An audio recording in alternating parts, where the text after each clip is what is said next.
Break के बाद इस्तकबाल। अब बात करते हैं उत्तर प्रदेश में बीजेपी अक़लियती मोर्चे ने वजीर आज़म नरेंद्र मोदी को खत लिखा है। इस खत में कहा गया है कि जो तालिबान की हिमायत करने वाले लोग हैं उनको अफगानिस्तान भेजा जाए। खत में मुतालबा किया गया है कि हिंदुस्तान की उनकी शहरियत मनसूख कर दी जाए।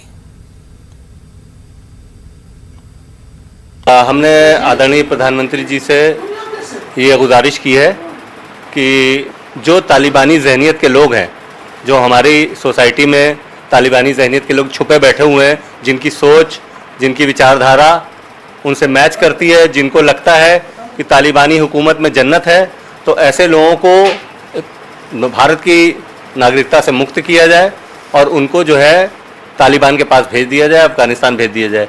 जो विमान भारतीय नागरिकों को लेने जा रहे हैं उन्हीं विमानों से उनके भेजने की व्यवस्था की जाए। अगर उसमें कोई सहयोग है या कोई फाइनेंशियल आवश्यकता है वो हम पूरी करने के लिए तैयार हैं।